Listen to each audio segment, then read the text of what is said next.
Morning class है बेटा। हम लोग आज अपना चैप्टर नंबर 10 पढ़ेंगे, reaching the age of adolescence. ठीक है, हम लोग 10.6 तक सेक्स डिटर्मिनेशन तक पढ़ चुके थे लास्ट वीडियो में। आज हम लोग पढ़ेंगे hormones other than sex hormones. Sex hormones हम लोगों ने पढ़े थे, उसके अलावा जो हार्मोन्स हमारी बॉडी में होते हैं हम लोग वो पढ़ेंगे। तो the hormones secreted by the pituitary stimulate testes and ovaries to produce their hormones. You have already learn the pituitary gland is an endocrine gland and attached to the brain. तो सबसे पहले हम लोग किसके बारे में पढ़ रहे हैं? एंडोक्राइन के अंदर जो पिट्यूटरी ग्लैंड आती है उसके बारे में। ठीक है, एंडोक्राइन सिस्टम के अंदर जो ग्लैंड्स आते हैं हम लोग वो पढ़ेंगे। तो सबसे पहले आती है हमारी पिट्यूटरी ग्लैंड, जो कहाँ पे होती है? हमारे ब्रेन में। ठीक है, तो पिट्यूटरी ग्लैंड सबसे पहले है और सब वो कहाँ पे है? ब्रेन में। ठीक है, इसका वर्क क्या होता है? ये जो हार्मोन्स भेजती है बाकी सारी ग्लैंड्स में, तो वो ये इस वाली ग्लैंड्स के हार्मोन जाके बाकी सारी ग्लैंड्स के हार्मोन को निकालने में मदद करते हैं। उनके एक तरीके से मैसेंजर का काम करती है। ये जो पिट्यूटरी ग्लैंड के हार्मोन्स होते हैं मैसेंजर का वर्क करते हैं। और अभी आगे हम लोग पढ़ेंगे कि इसके जो हार्मोन्स होते हैं वो ग्रोथ हार्मोन्स भी होते हैं। Apart from pituitary the testis and ovaries there are another endocrine gland in the body such as thyroid, pancreas and adrenals. तो पिट्यूटरी के अलावा भी बहुत सारी ग्लैंड्स हमारी बॉडी में पाई जाती हैं। Boojho and Paheli had once visited their aunt who was doctor and remember that a boy named Kaka had a very big and bulging throat. तो बूजो और पहेली एक बार अपनी आंट के यहाँ गए तो उन्होंने देखा वो क्या है, आंट के उनके क्लिनिक है, वो डॉक्टर है तो उनकी क्लिनिक है।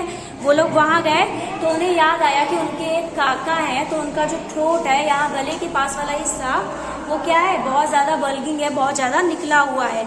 तो their aunt had told them the kaka was suffering from goitre. तो उनके दादा जो आंट थी उन्होंने बताया कि वो काका किससे सफर कर रहे हैं? क्वाइटर से। Quieter is a disease of the thyroid gland. Quieter कौन सी डिसीज होती है? थायराइड ग्लैंड की डिसीज होती है। Kaka's thyroid gland was not producing the hormone thyroxine. तो जब हमारी थायराइड ग्लैंड जो हार्मोन प्रोड्यूस करती है कौन सा? थायरोक्साइन। तो जब वो थायरोक्साइन हार्मोन प्रोड्यूस करना कम कर देती है या बंद कर देती है तब जो हमें डिसीज होती है वो कौन सी होती है? क्वाइटर। और ये कहाँ प्रेजेंट होती है? यहाँ हमारे नेक के पास ये प्रेजेंट होती है।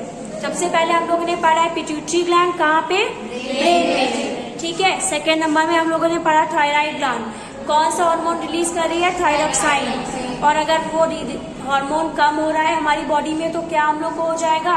क्वाइटर। ठीक है, इसके बाद हमारा नेक्स्ट है their aunt also told them their uncle was suffering from diabetes. तो उनकी आंट ने उन्हें बताया कि उनके जो अंकल हैं वो किससे सफर कर रहे हैं? डायबिटीज से। Because their pancreas what not producing the hormone insulin. मतलब कि अब हम लोग की कौन सी ग्लैंड आई? Pancreas gland. तो ये कौन सा हमारा हार्मोन बना रही है? इंसुलिन। और जब हमें इंसुलिन की कमी हो रही है तो कौन सी बीमारी होती है? डायबिटीज। ठीक है, तो हमारी नेक्स्ट आई पैंक्रियाज ग्लैंड जो कौन सा हार्मोन रिलीज करती है? इंसुलिन। और अगर इंसुलिन की कमी हो जाएगी तो क्या हो जाएगा? डायबिटीज। ठीक है, Boojho and Paheli then asked their aunt about their adrenal gland which were also shown in the chart hang on the wall of her clinic. अब पीछे देखो आपका चार्ट बना है तो उसमें लंग्स के पास आपको एड्रिनल ग्लैंड मिलेगी। तो उन्होंने पूछा कि जो एड्रिनल ग्लैंड है उसका क्या काम होता है? तो adrenal gland secret hormones which maintain the correct salt balance in the blood. तो एड्रिनल ग्लैंड जो हार्मोन सीक्रेट करती है वो क्या करता है? उसका काम होता है कि हमारी बॉडी में सॉल्ट को मेंटेन रखना। आप लोग पढ़ते हैं जब बीपी हाई हो जाता है तो डॉक्टर्स बोलते हैं कि हम लोग को सॉल्ट कम लेना चाहिए, और जब कम होता है तो हम लोग को सॉल्ट का पानी दिया जाता है क्योंकि सॉल्ट यही है। देखो आगे हम लोग को बताया गया है adrenal also produce the hormone adrenal. अब एड्रिनल ग्लैंड कौन सा हार्मोन प्रोड्यूस कर रही है? Adrenal. It help to body adjust to stress when one is very angry, embarrass और वरीड। तो इसकी वजह से क्या, जब हम लोग बहुत ज्यादा गुस्सा होते हैं, एम्बेरेस होते हैं या वरीड होते हैं तो ये जो हमारा एड्रिनल हार्मोन्स हैं ये हमारे वर्क करते हैं। अगर ये बढ़ जाते हैं तो हम लोग को बहुत ज्यादा गुस्सा आएगा। अगर नॉर्मल रहते हैं जैसे बीपी हाई होता है तो मतलब कि सॉल्ट की मात्रा क्या हो रही है? ज्यादा हो रही है, जिसकी वजह से जो हार्मोन्स होंगे वो क्या हो जाएंगे? बढ़ जाएंगे। ठीक है, इसीलिए हम लोग को सॉल्ट को मेंटेन रखना चाहिए।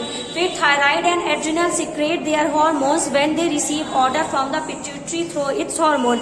अभी स्टार्टिंग में पढ़ा पिट्यूटरी ग्लैंड क्या है, सारी ग्लैंड्स को क्या देती है, ऑर्डर देती है, एक मैसेंजर की तरह वर्क करती है। तो वही बताया गया है, थायराइड और एड्रिनल क्या करती हैं, वहाँ के जो हार्मोन्स होते हैं उनको ऑर्डर कौन देता है, पिट्यूटरी ग्लैंड के हार्मोन्स। ठीक है, pituitary also secrete growth hormone, और पिट्यूटरी ग्लैंड हमारी ग्रोथ हार्मोन भी सिक्रेट करती है, जो हमारी नॉर्मल पर्सन की ग्रोथ के लिए बहुत ज्यादा जरूरी है।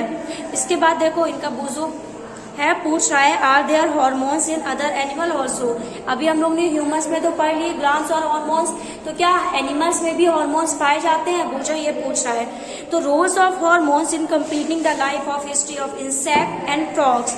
You have already learn about the life history of silk moth and the frog. हम लोग सिल्क मॉथ की लाइफ हिस्ट्री ऑलरेडी पढ़ चुके हैं, क्लास 7 में आपने chapter number 3 fibre to fabric में पढ़ा होगा लास्ट में, वहां पे है आपकी सिल्क मॉथ की लाइफ हिस्ट्री। The caterpillar has to pass through various stage to become an adult moth. तो जो हमारा स्टार्टिंग में कैटरपिलर होता है उसको बहुत सारी स्टेजेस से गुजर के वो लास्ट में जाके एडल्ट मॉथ बनता है। और अभी आपने इसके पहले वाले चैप्टर में फ्रॉग वाला जो पूरा प्रोसेस है, फ्रॉग से कैसे टेडपोल से फिर जाके फ्रॉग बनता है, ये भी आप लोगों ने अभी पढ़ा है, चैप्टर 9 में ही पढ़ा है, इससे आपके एग्जाम में क्वेश्चन भी आया है। तो यही इसमें फिर से दिया गया है, the change from larva to adult is called metamorphosis. Larva से जब एडल्ट फ्रॉग बनता है तो वो चेंज क्या होता है हमारा, Metamorphosis. Metamorphosis in insect is controlled by insect hormones. तो ये जो चेंज होता है जो लार्वा से एडल्ट तक होता है, जो इसको हम लोग मेटामॉर्फोसिस बोलते हैं, ये कौन कंट्रोल करता है, इंसेक्ट हार्मोन। इंसेक्ट की बॉडी के अंदर जो इंसेक्ट हार्मोन होते हैं वो इसे कंट्रोल करते हैं। इन अ फ्रॉग, अब एक हमें फ्रॉग का बताया गया है, इट इज कंट्रोल बाय थायरॉक्साइन। और फ्रॉग में ये किससे कंट्रोल होता है, थायरॉक्साइन से। The hormone produce by thyroid, जो हम लोगों ने अभी पढ़ा है, थायराइड ग्लैंड से कौन सा हार्मोन निकलता है, thyroxine. Thyroxine production requires the presence of iodine in water. Thyroxine के लिए जरूरी है कि हमारा जो वाटर में हमारे टेडपोल रहे उसमें क्या हो, उस वाटर में आयोडीन की मात्रा हो। आप लोगों ने एड्स में देखा होगा, सॉल्ट का एड आता है तो उसमें बोलते हैं कि ये नमक आयोडीन से भरपूर है ना। तो वही है कि जब हमारी वाटर में आयोडीन अगर प्रेजेंट होगा तभी हमारा टेडपोल उस वाटर में सर्वाइव कर पाएगा। तो if the water in which the tadpole are growing does not contain sufficient iodine, the tadpole can not become adult. तो जिस वाटर में टेडपोल हमारा ग्रो कर रहा है, अगर उस वाटर में हमारे आयोडीन की मात्रा नहीं होगी या कम होगी तो हमारा जो टेडपोल होगा वो एडल्ट नहीं बन पाएगा, ग्रो नहीं कर पाएगा। ठीक है, तो बस यहीं तक हम लोग आज पढ़ेंगे, इसके आगे वाला टॉपिक हम लोग नेक्स्ट क्लास में कंटिन्यू करेंगे। अभी जो ऑनलाइन बच्चे पढ़ रहे हैं उनसे मैंने बोला था कि वो लोग कॉपी चेक करा लें, और कोई कॉपी नहीं चेक करा रहे, सिर्फ एक बच्ची आई थी। तो बेटा आप लोग कॉपी चेक कराने आ जाओ, और 9 से 11 के बीच में आएंगे, उसके बाद कोई भी नहीं आएगा। ना ही आप लोग शीट सॉल्व करते हैं, बेटा आपको पहले भी मैं बता चुकी हूँ, शीट से ही आपका इस बार एग्जाम जो आपका पेपर आएगा वो शीट से ही आएगा। जो भी इम्पोर्टेंट क्वेश्चन मैं बता रही हूँ, अगर आप लोग उसको नहीं करेंगे देन मैं शीट आपको भेजना बंद कर दूंगी। ना ही मैं सॉल्यूशन भेजूंगी, जब आप लोग भेज देते हैं ना आप लोग सॉल्व करते हो, ना ही आप लोग कॉपी चेक करा रहे हो, बिल्कुल भी पढ़ाई में दिमाग नहीं लगा रहे हो, ना वीडियो में व्यूज आते हैं। तो बेटा अगर हम लोग मेहनत करके आप लोग के लिए वीडियोस बना रहे हैं तो आप लोग इतना बंद करिए कि आप लोग इसको लर्न करना स्टार्ट कर दीजिए। Okay, thank you class. इसके बाद बेटा एक्टिविटी 10.3 हमारी क्या है, collect information from magazines and from doctors, prepare a note on the important of consuming iodine salt. You can also look in this information on the internet. तो आपको क्या करना है, इंटरनेट से या फिर मैगजीन या फिर डॉक्टर की मदद से आपको क्या करना है, आयोडीन सॉल्ट हमारी बॉडी में क्या जरूरत है उसकी, ये पूरी इन्फॉर्मेशन हम लोग को निकाल के लिखनी है। Okay, thank you class.